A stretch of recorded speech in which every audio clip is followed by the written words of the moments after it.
नमस्कार दर्शकों, संस्कृति केशवकुल चैनल में आपका हार्दिक स्वागत है। अभी तक अगर आपने हमारा चैनल लाइक और सब्सक्राइब नहीं किया है तो जल्दी से आप लाइक और सब्सक्राइब करें। आज हमारे बीच में मौजूद हैं दतिया मध्य प्रदेश में पुलिस सेवा पद से रिटायर्ड श्री उमाचरण शर्मा उदित जी। नमस्कार शर्मा जी। नमस्कार सर। उदित जी के बारे में बता दें, आप एएसआई पद से मध्य प्रदेश पुलिस में सेवारत थे और सेवानिवृत्ति के बाद साहित्य सृजन में अपनी महत्वपूर्ण भूमिका अदा कर रहे हैं। इन्होंने अतोकांत कविताएं लिखी हैं, अतोकांत भाव से, लेकिन उनकी जितनी भी कविताएं हैं सब भाव प्रधान हैं। तो आज हम शुरुआत करते हैं, उनके व्यक्तित्व के बारे में जानने की कोशिश करते हैं। नमस्कार सर। नमस्कार शरद जी। सबसे पहले तो आपके चैनल में आपको बहुत बहुत आपका अभिनंदन वंदन कि आपने समय निकालकर हमारे पास उपस्थित हुए, इसके लिए हम बहुत बहुत आपके आभारी हैं। जैसा कि आपके बारे में हमें ज्ञात हुआ है कि आप पुलिस सेवा में थे जी, और पुलिस सेवा से आप सेवानिवृत्त हुए हैं। क्योंकि पुलिस का जो व्यक्तित्व होता है या पुलिस का जो रोल होता है, आम जनमानस के हृदय में ऐसा माना जाता है कि वो सख्त व्यक्ति होते हैं, लेकिन आप उसके बाद काव्य के क्षेत्र में आए, आपने अपनी रचनाएं लिखी। तो काव्य वाला व्यक्ति थोड़ा दयालु हृदय का होता है, तो ऐसा कैसे मुमकिन हुआ? शरद जी, ऐसा मेरा मानना जैसा है कि जो व्यक्ति पुलिस की सेवा में रहता है वो ऊपर से तो अनुशासित और कठोर हृदय वाला होता है, क्योंकि उसको सब तरह की समस्याओं का सामना करना पड़ता है जी, और सभी रसों का सामना करना पड़ता है उसको जी। तो ऐसी स्थिति में ऊपर से तो सख्त दिखता है, लेकिन अंदर से वो सहृदय और कोमल होता है। कोमल होता है हृदय उसका, लेकिन काफी लोगों को की सहायता भी करते हैं। पुलिस का जो मुख्य कर्तव्य होता है कि जो जनमानस है, जो जनता है जिस थाने में है, तो उस थाने में सब शांति व्यवस्था बनी रहे, सभी लोग अच्छे से रहें, चोरी चकारी ज्यादा ना हो। तो आपका जो पूरा जो आपने सेवा रही है जी, तो वो कैसी आपकी गुजरी है? मैं अपनी सेवा से पूर्ण तरह संतुष्ट हूँ और जहां तक मेरा स्वयं का प्रश्न है तो मुझे अपने विभाग से पूरी सहायता, अपने कार्य के प्रति में समर्पित रहा हूँ और उस कार्य को करने में विभाग द्वारा पूरी सहायता प्राप्त हुई है। इससे मैं जो है किसी भी कठिन काम को सुगमता से कर सकता। अच्छा, आप मूलतः आप कहाँ के रहने वाले हैं? मैं मूलतः मेरा निवास स्थान दतिया है, दतिया मेरा जन्म स्थान है और यहीं मेरी शिक्षा दीक्षा जो भी है वो यहीं पर हुई है। अब आप चूंकि साहित्य के क्षेत्र में भी हैं जी, उदित नाम से आप, उपनाम से आप अपना लेखन कार्य कर रहे हैं, सृजन कर रहे हैं, सशक्त लेखन आपने किया हुआ है, आपकी कुछ पुस्तकें भी प्रकाशित हुई हैं जो भी हमारे संज्ञान में आई हैं। तो हम चाहते हैं कि हम जानना चाहते हैं साहित्य के क्षेत्र में आपका झुकाव कब से शुरू हुआ? देखिए शरद जी, चूंकि मेरे पिता स्वर्गीय श्री जगदीश चरण दुल्हनिया मधुप जी एक प्रखर साहित्यकार और राष्ट्रीय स्तर के साहित्यकार थे जी। उन्होंने विश्व कल्याण हेतु दतिया में चामुंडा माई के मंदिर की स्थापना की जी, जो विश्व कल्याण के लिए स्थापित किया गया और उन्होंने विश्व कल्याण के लिए जनहितता जनहित सुखाय के लिए बहुत काम किया है जी। और अच्छे स्तर के साहित्यकार थे जो कि सभी पत्र पत्रिकाओं में, देश के बहुत पत्र पत्रिकाओं में छपते रहे और जिन्हें जो काफी ख्याति प्राप्त रहे। और चूंकि अब मैं उनका सुपुत्र हूं तो मुझे काव्य रचना और ये सब विरासत में मिली है, लेकिन एक पिता के सामने एक पुत्र जो है इतना सशक्त नहीं हो सकता, तो उनके सामने हम रचना नहीं लिख पाते थे। लेकिन अपने जब हम बीए और एमए कर रहे थे उस वक्त से ही हम रचनाएं लिखना हमने प्रारंभ कर दिया था, लेकिन नौकरी लगने के बाद थोड़ा सा इसमें विराम, जब पुलिस सेवा में आए तो चूंकि कार्य पुलिस का अत्यंत कठिन होता है तो उसमें हम साहित्य सृजन थोड़ा कम कर पाए। जी, सेवानिवृत्ति के बाद अब आप अपना समय भरपूर साहित्य सृजन में ही कर रहे हैं। जी, सेवानिवृत्ति के बाद जो है हम अपना समय साहित्य सृजन के साथ साथ हम इंटेक से भी जुड़े हुए हैं जी। तो इंटेक के माध्यम से भी हम जो है अपना समय उसको इंटेक को देते हैं जी। जिसके माध्यम से कई कार्यक्रम दतिया में आयोजित होते रहते हैं जिसमें विनोद मिश्र जी, अपने राज गोस्वामी जी, ये विनोद मिश्र हमारे कन्वीनेटर हैं और दतिया के अन्य कई लोग भी उससे जुड़े हैं तो उसमें हमारा समय उसमें भी जाता है और साथ ही साथ साहित्य सृजन भी हमारा होता है। अब हम चर्चा को आगे बढ़ाएं उससे पहले हम आपकी कोई एक रचना सुनना चाहेंगे। देखिए, जैसा कि आपने मैंने अभी बताया कि मैं पुलिस सेवा में रहा हूं तो मुझे किसी भी अपराध से कभी कभी दुख भी होता था और कभी थोड़ा आनंद भी मिलता था कि हम दोनों पक्ष देखते हैं हमेशा जी। उसका एक पक्ष सुखद और एक दुखद। जी। तो मेरे मन में एक कभी कभी हमारे देश में जो आतंकवादी घटनाएं होती हैं उन घटनाओं को देखकर मन बहुत दुखी हो जाता था जी। कि हमारे 40 सैनिक एक ही बार में जो है समाप्त हो जाते थे और आतंकवादी सिर्फ 2 और 3 ही हम लोग, हमारी सेना या हमारी सरकार उनको मार पाती थी। तो हमने बहुत दिनों से हमारे विचार में घूम रहा है तो हमने 5-4 पंक्तियां लिखी हैं, वो आपको हम सुनाते हैं। जी जी जरूर। कि हम मरते हैं 5, हम मरते हैं 5 और वो 2 ही मरते। जी। हम मरते हैं 5 और वो 2 ही मरते, खौल रहा है खून यूं ही हम कब तक डरते। जी। और पत्थर खाकर भी हम दामन में फूल फेंकते, पत्थर खाकर भी हम दामन में फूल डालते, जागो भरत, जागो भरत, आदेश गोली का क्यों नहीं करते।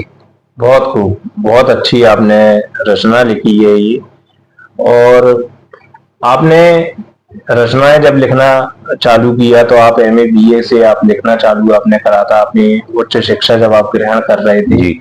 उस समय से रचना लिख रहे थे, फिर आपका विराम लग गया जी। सेवानिवृत्ति के बाद आपने फिर लिखना शुरू किया। तो आप जो लिखते हैं आप किस विधा में अपनी कविताएं लिखते हैं और अपने गद्य या पद्य आप सृजन करते हैं? सर 3 तरह की विधाएं हैं।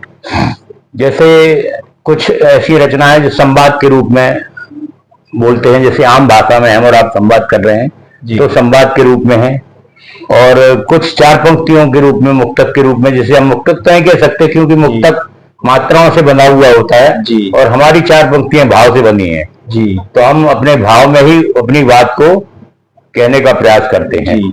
और इसी तरह दोहा है तो उसको 2 पंक्तियों में अपनी बात रखते हैं। तो जैसे हमने एक अहंकार के ऊपर 4 पंक्तियां मैंने लिखी हैं। जी। मैं अहंकार को भेंट चढ़ा, इच्छाएं मारकर जीता हूँ। जी। मैं अहंकार को भेंट चढ़ा, इच्छाएं मारकर जीता हूँ, तो छा जाते गम के बादल, खुशियों के आंसू पीता हूँ। जी।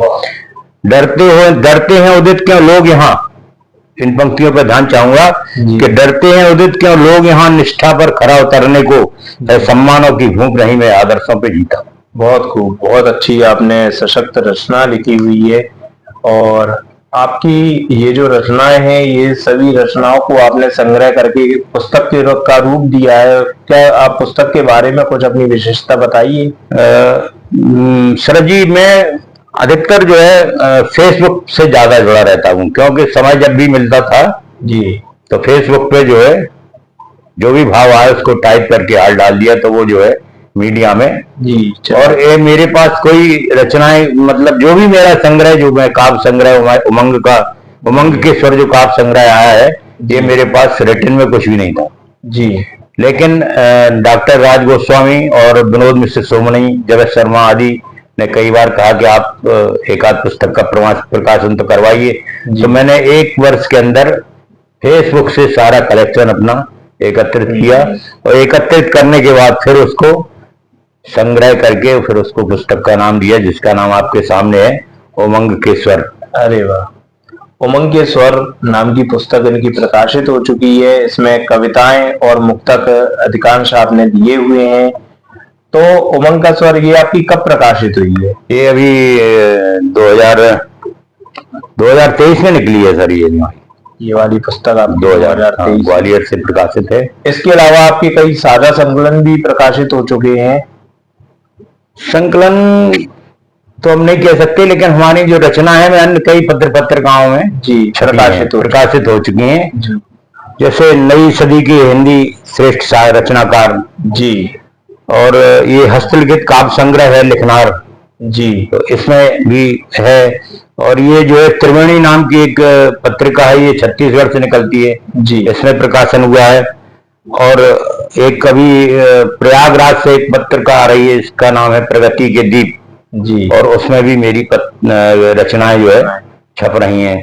मैंने चूंकि अधिकतर मैंने पुलिस सर्विस में, ज्यादातर मेरी सर्विस यातायात में रही है जी। तो यातायात के माध्यम से मैंने हेलमेट वगैरह पर भी कविताएं लिखी हैं जी। और लोगों को जागरूक करने के लिए भी प्रयास किया है जिससे कि लोगों की जान बच सके। तो आप ऐसी कोई कविता हमारे दर्शकों को देना चाहेंगे? इसमें उमंग के स्वर में ही एक रचना है जी। तो मैं, आप कहें तो मैं उसको जी अवश्य, आप सुनाइए। देखिए सर, लिखा है मैंने कि यातायात के नियम सरल हैं। जी। यातायात के नियम सरल है, सब मिल सीखो भैया जी। और हर एक नियम को पालन करवें लड़का बिटिया मैया। और सिग्नल टोर कभो नहीं भगने, सिग्नल टोर कभो नहीं भगने, उदित सुरक्षित रहो और जो ही बात घर घर पहुंचावे दादा कक्का भैया। बहुत खूब। तो आपने इस तरीके से जो मैसेज जो आपने दिया है जी, और हमारे दर्शकों को बहुत अच्छा संदेश कि आपको यातायात नियमों का पूरे तरीके से पालन करना चाहिए। कार्यक्रम को हम और आगे बढ़ाते हैं। आप दतिया में मूलतः आपका जन्म हुआ है और आप इस समय दतिया में प्रवास कर रहे हैं जी। तो दतिया में आप साहित्यिक मंचों पर जाते हैं तो आप कैसा प्रतीत होता है? लोग बाग आपको किस दृष्टि से देखते हैं? पुलिस वाले की दृष्टि से देखते हैं या एक साहित्यकार की दृष्टि से देखते हैं? पहले तो लोग पुलिस की दृष्टि से देखते हैं जी। और जब अपनी रचना, अपनी बात, अपना भाव जनता के दर्शकों के बीच जब रखते हैं तो फिर उन्हें ये महसूस होता है कि ये पुलिस वाला नहीं एक कवि है। बहुत खूब। और हम आपसे जानना चाहते हैं कि आपको कुछ पुरस्कार वगैरह भी प्राप्त हुए होंगे तो उस पुरस्कारों के बारे में आप क्या कहना चाहते हैं? सर, आर्थिक रूप से तो अभी तक कोई ऐसा पुरस्कार प्राप्त नहीं हुआ है जी, लेकिन मंचों पर सम्मान जरूर हुआ है जी। तो वो सम्मान हमारे पास सम्मान पत्र के रूप में सुरक्षित है। अच्छा, कोई आप अपनी अन्य कविता हमारे दर्शकों को देना चाहें तो? हम आजकल संबंधों में बड़ी कड़वाहट देखने को मिलती है जी, चाहे वो घर हो, जी, समाज हो, परिवार हो। जी, जी। दिखावट में तो हमें ऐसा लगता है कि हमारे संबंध सभी से बहुत अच्छे हैं, श्रेष्ठ हैं जी, श्रेष्ठ हैं, लेकिन जब हम उनके अंतःकरण में घुसने का प्रयास करते हैं तो हमें लगता है कि ये तो बहुत बिखराव वाले लोग हैं। तो संबंधों पे हमने 4 पंक्तियां कही थी जी, कि अपने ही करने लगे जी, अपने ही करने लगे जब गैरों जैसा काम। जी, अपने ही करने लगे जब गैरों जैसा काम और बिना अर्थ होता नहीं अब संबंधों का नाम। जी। अपने ही करने लगे जब गैरों जैसा काम और बिना अर्थ होता नहीं अब संबंधों का नाम। और रिश्तों से गायब हुआ अपनापन विश्वास जी, निभा रहे फिर भी उदित नाते खास तमाम। जी। निभा रहे फिर भी उदित नाते खास तमाम। बहुत अच्छा आपने संबंधों के बारे में लिखा है। आपकी ये जो पुस्तक प्रकाशित हुई तो प्रकाशित होने के बाद इसमें काफी जो रचनाएं जो आप फेसबुक पे डालते थे तो अभी भी आपका फेसबुक पे डालने का रचनाओं का कार्य चल रहा है या उसे संग्रहित आप करने लगे? जी, अभी भी मैं डालने का प्रयास करता हूँ। जो मैंने 4 पंक्तियां आज को शुरू में सुनाई थी जी, आतंकवादियों पर, उनको आज ही डालने का प्रयास कर रहा था जी, लेकिन वो भी डाल नहीं पाए। हम जानना चाहते हैं कि आपने कोई ऐसी कविता जो समाज को, आप जैसे आप लिखते हैं मुक्तक के माध्यम से आप संदेश दे रहे हैं, कोई ऐसी संदेश वाहक कविता हो कि एक समाज में सशक्त संदेश आपके माध्यम से पहुंचे, कोई ऐसी कविता आप सुनाएंगे? चुनाव का माहौल आता है अपने यहाँ हर 5 साल बाद जी, तो उन पर 2 पंक्तियों में सिर्फ एक संदेश देना चाहते हैं जी, कि हमने लिखा है कि जिन कारण से पहुंचते सोपानों पर आप, जी, जिन कारण से पहुंचते सोपानों पर आप, उनको ही निपटा दिया बनकर नकली आप। अरे वाह, बहुत खूब। एक संदेश ये इसमें संदेश छिपा हुआ है कि हमारा जो कार्यकर्ता है वो नेताओं के प्रति कितना समर्पित रहता है जी, लेकिन जब उसको उसके प्रतिफल की जरूरत हो या उसको किसी काम की जरूरत हो, तो उसको उसका किस तरह तिरस्कार किया जाता है, यही हमने इस 2 पंक्तियों के माध्यम से। आजकल राजनीति में ये आम बात हो गई है कि जो लोग लगे रहते हैं राजनेताओं के साथ, जो उन्हें राजनेताओं को गद्दी तक पहुंचवाने में, कुर्सी तक पहुंचवाने में काफी मदद करते हैं, लेकिन पद पर पहुंचने के बाद वो चापलूसों से घिर जाते हैं। बिल्कुल। तो कहीं ना कहीं अन्याय होता है उस कार्यकर्ता के साथ जो आपके साथ रात दिन लगा रहा। तो आपने बहुत अच्छा मैसेज देने का कार्य किया है। कोई और अपनी अन्य कविता जो आप सुनाना चाहें दर्शकों को? जी,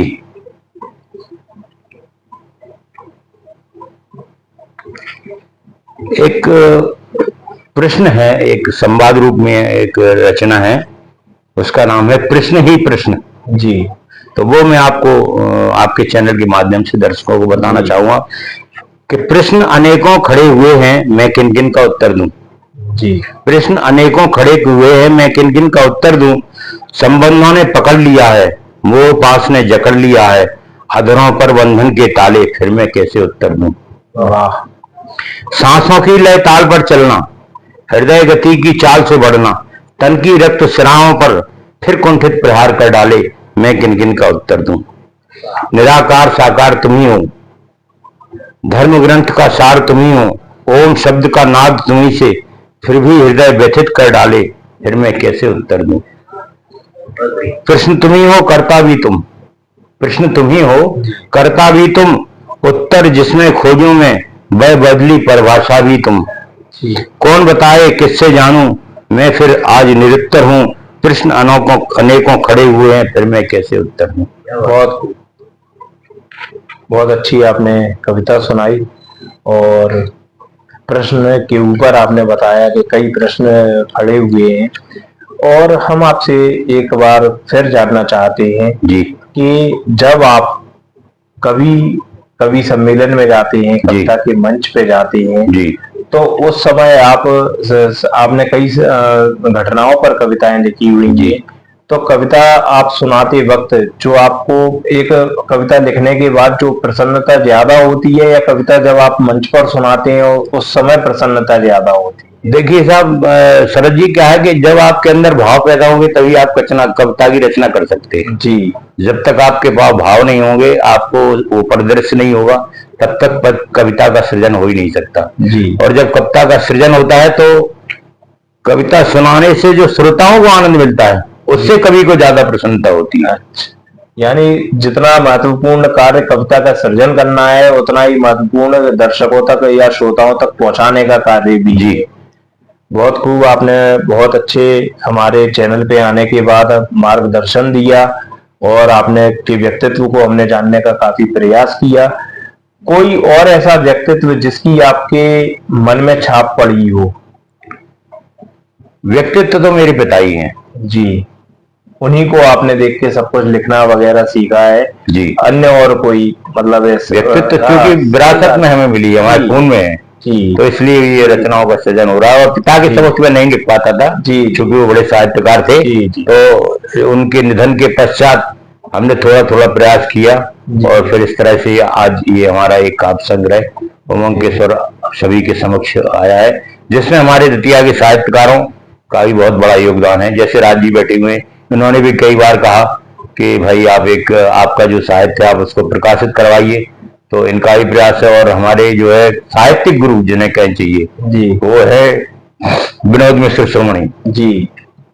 उन्होंने भी जो है बार बार हमको मंच किया कि आपका जो पड़ा हुआ है जो आप उसको इकट्ठा करिए और एक पुस्तक का स्वरूप दीजिए उसको। और उन्होंने हमें जो नाम दिया है, साहित्यिक नाम उदित, तो उन्हीं का दिया हुआ है।